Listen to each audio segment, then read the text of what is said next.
That whole run I had that year in the NCAA was unbelievable. Everything went right for me. Every shot, every pass, every dribble. So I was in a zone. I had to make some big plays, and I came through for my team. Going into the Elite Eight to the Final Four, just a whole run, I just felt so comfortable out there. And you are in Australia right now.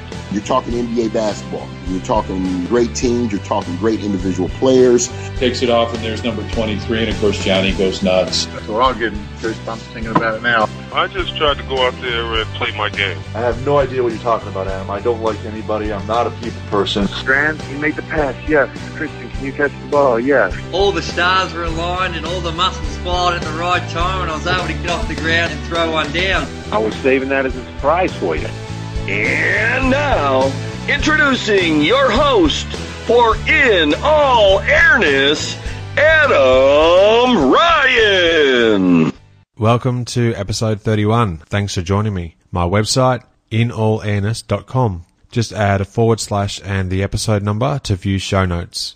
On this episode, I'm thrilled to be joined by high school prodigy, NCAA legend, and NBA All-Star Kenny Anderson.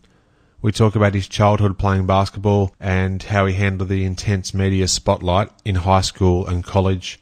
He chats about his key role with Team USA between his freshman and sophomore seasons at Georgia Tech. We delve into his NBA career, including the 1991 draft, which was held in his native New York. Kenny also talks about European legend and former teammate Drazen Petrovic. We discuss his battles against Michael Jordan, and stay tuned too as Kenny provides the answer to a fan-submitted question. In 2014, Kenny is releasing a book. We chat about that too.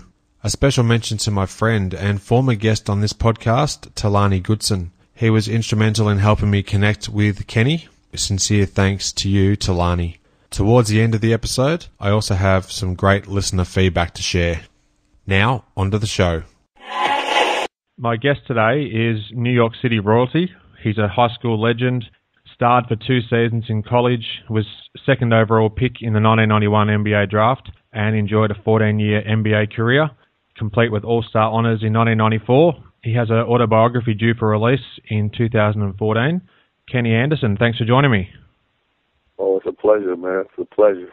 How you doing? I'm going well, thank you. I'm really excited to chat with you today. Now, you're universally recognised as a playground legend in Queens. Do you recall at what age you first started playing basketball, and what on-court memories do you have from those days, Kenny? Well, my sister babysitted me a lot. She watched me.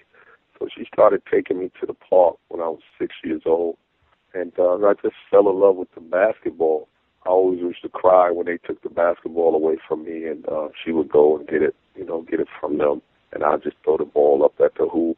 So about 6 years old, I started just throwing the ball at the basket and always dribbling the ball. And, from there, I just got, better and better with time. So I really started playing organized basketball, CYO, which is the Catholic Youth Organization. I started playing like 8 years old. I started playing, organized basketball.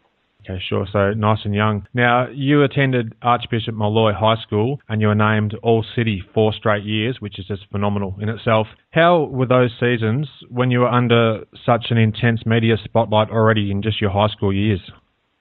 Yeah, it was great. I got a lot of attention. I think it was well-deserved, but I also had a good supporting cast. My high school coach, Jack Curran, who really controlled the media. He let me do certain media like papers and interviews and things of that nature. He just knew, what was best for me at the time. So it was great. It came up to Archbishop Molloy School. I think NBC, the great Al McGuire, did a great piece on me. Came and visited me at Molloy, and numerous newspapers and television shows that I did when I was 15 years old. So, I've always had a knack, for the media. Thanks for listening. I hope you enjoyed the show and share my web address with your friends and colleagues, inallairness.com. Check out the podcast archive for plenty more episodes with high-profile guests. Follow me on Twitter @inallairness. please add your like to the show's social hub, facebook.com/inallairness. Join me next time for another edition of the show.